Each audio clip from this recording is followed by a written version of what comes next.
Welcome to the deep dive. This is where we really try to cut through all the noise, pull out the key stuff, insights just for you, the learner. Giving you that shortcut to understanding what really counts. Exactly. And today we're zeroing in on something, well, fundamental. It's decision. We've looked at data, studies, thousands of people. Yeah, analysis of loads of individuals. A big pattern that jumps out is that a lack of decision. It's a huge reason people fail. Our source material really hammers this home. It really does. It's presented as a major finding, not just like an opinion. And right away, you have to think about its opposite. Procrastination. Exactly. Procrastination. The enemy of decision, right? We all know that feeling, putting things off. Oh, yeah. So that's our focus today. We're going to break down this whole decision thing. We'll look at the habits of successful people. And the pitfalls, like getting swayed by, everyone else's opinions. Right. And the power of actually listening, not just talking. Right. And the courage it takes sometimes. Big decisions often need real guts. Definitely. So by the end, you should have a clearer picture of maybe your own decision style and where you could sharpen things up. Okay, so one of the first big contrasts the source highlights is how people who build wealth make decisions versus those who, well, don't. It's quite different, isn't it? Yeah, pretty stark, actually. The folks who tend to succeed financially, they often decide pretty quickly, initially, and then, crucially, they change those decisions slowly, carefully. Okay, so quick to commit, slow to change. Right. Whereas people who struggle financially, they often do the opposite. They take ages to decide, if they decide at all. And then they jump around. And then they change their minds really fast, often based on, the latest thing they heard. The Henry Ford example really brings this home, doesn't it? The Model T. It does. He made that decision, the Model T, this is it. And he stuck with it, like, firmly. Rapid decision, then slow changes. Even when people were criticizing him, saying he needed newer stuff. Exactly. That firmness, that decisiveness, it built an empire. Now, okay, the source does hint maybe he held on too long eventually. Right, there's balance. There's a balance, yeah. But the initial power was in making the call and sticking to it. It suggests that maybe being decisive, even if you look a bit stubborn, is better than just dithering. That makes sense. Act first, adjust later. Okay, now the material also talks a lot about being influenced by others. Opinions. Oh, yeah. That's a huge one. We're just bombarded, aren't we? Newspapers, gossip, social media now. And the source says opinions are, well, cheap. Everyone's got one. And plentiful. And letting those cheap opinions guide you can totally derail your own plans, your own desires. Especially that idea of transmuting your own desire into money. It implies your personal drive is key. Absolutely. If you're just bouncing around based on what everyone else thinks, you lose touch with that internal drive, your own goal. The source basically warns against letting outside noise drown out your own signal. So the advice is, shut everyone out. Not quite. It says keep your own counsel, especially when you're starting something new.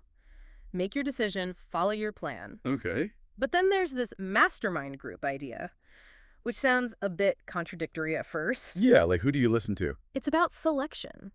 Carefully choosing a small group, maybe one or two people, who are completely 100% behind you and your goal.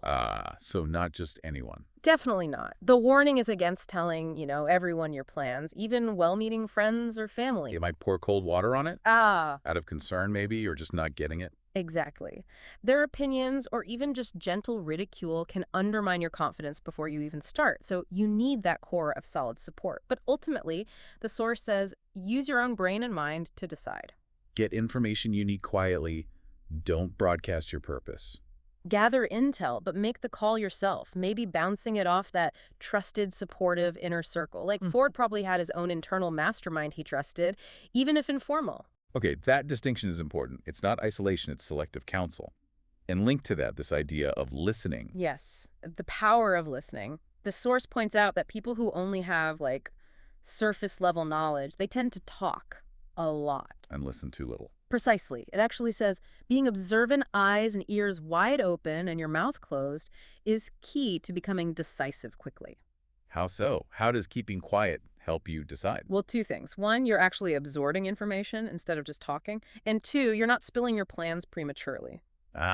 So people can't jump on your idea or maybe get envious and try to block it? Exactly. You keep your cards closer to your chest while you gather what you need. There's that quote, isn't there, about opening your mouth. Yeah.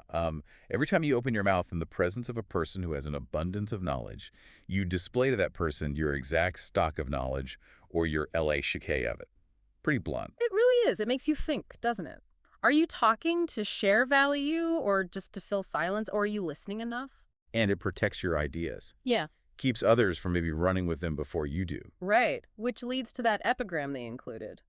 Tell the world what you intend to do, but first show it.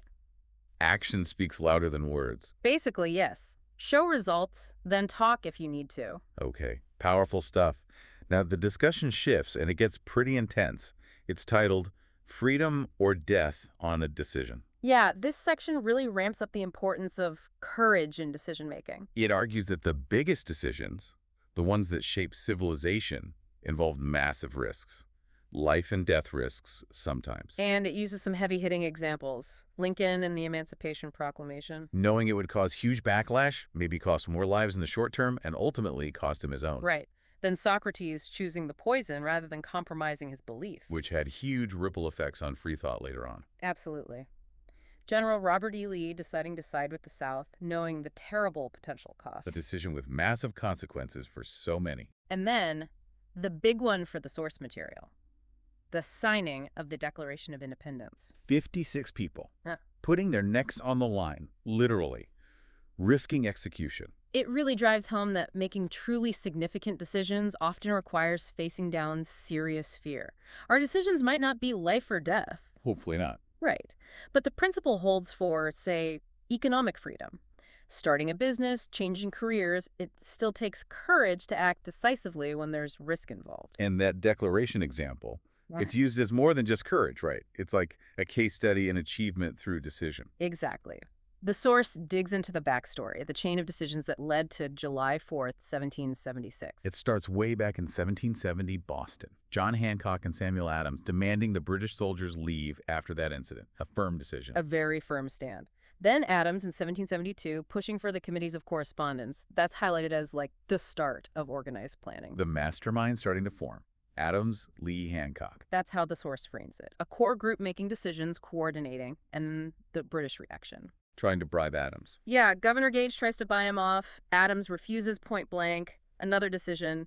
Gage then threatens Adams and Hancock publicly. Which just pushes them further. It seems so. It leads to that secret meeting and the decision capital letters in the source to call the First Continental Congress, Philadelphia, September 5th, 1774. The source emphasizes that date, September 1774, almost more than July 4th, 1776. Because that decision to formally convene, to organize, was the bedrock.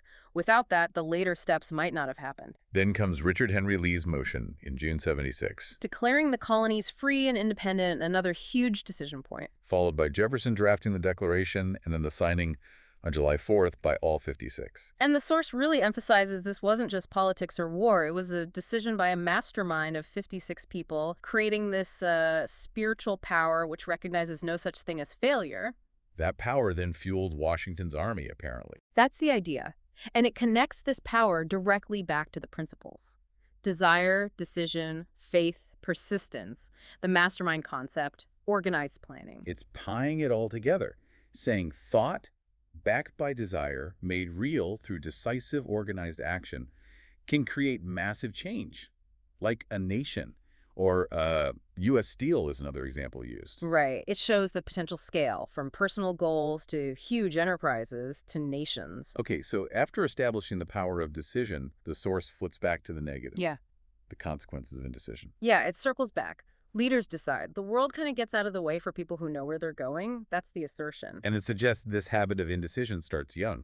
Often, yes. And maybe educational systems don't help enough. They don't always teach or encourage definite decision making. Interesting point. It floats the idea of students having to declare a major purpose and actually get trained in making decisions. Imagine that. But yeah, the idea is this habit or lack thereof carries over. Into careers, right? People just taking the first job offer that comes along. Exactly. Drifting into roles without a definite plan or choice. Because making a definite choice takes effort. And as we saw... Courage. Definiteness of decision always requires courage. Right. And it contrasts the life or death stakes of 1776 with the stakes for most of us today, which are more about, say, Economic freedom. Still high stakes for the individual, though. Absolutely. Your livelihood, your financial future. And the message is you need to pursue that freedom with the same kind of determination. You need to expect it, plan for it, demand it. Like Samuel Adams demanded political freedom. You need that same kind of resolve for your own economic goals. That's the parallel it draws. It's not passive hope, it's active, decisive pursuit. Okay, so bringing it towards a conclusion, the source ties back to practical steps mentioned earlier, like planning how to market yourself, choose a job. Yeah, it reminds you of that advice on organized planning, but then it delivers the punchline. None of that advice works. Without the decision to actually use it. Exactly. You need a definite decision to make a plan and follow through with persistence. The information is useless otherwise. It's the action, the commitment that unlocks the value. Which leads to those powerful closing lines. Riches do not respond to wishes. Oof, yeah. They respond only to definite plans backed by definite desires through constant persistence. It really brings desire, decision, and persistence together as a trio. And that final thought. Every failure brings with it the seed of an equivalent success. A bit of hope after all the tough talk about decision. Yeah, it reframes failure not as an end, but as carrying potential if you look for it, and presumably make a new decision to act on it. Okay, so wrapping this deep dive up, the big takeaway really is the absolute critical importance of making prompt, definite decisions. It's presented as a master key, really. Yeah, a key to overcoming procrastination, cutting through confusion, and actually moving towards your goals. We saw it in history, we saw it in the analysis of success. And failure. And failure, indecision as a major roadblock. So the challenge for you, listening, is to maybe take an honest look. Where are you hesitating? Where are decisions piling up? Are you letting other people's cheap opinions steer your ship too much? It's about identifying where applying more decisiveness could make a real difference for you. Right. And maybe take that final thought seriously. Think about past moments of indecision or things that felt like failures. Could there be a seed of success in there? What could you learn? And more importantly, what decision could you make now based on that to act differently going forward? How can you apply this focus on decision to your own desires? Something to really chew on. That's your task until next time. Thanks for joining us for this deep dive.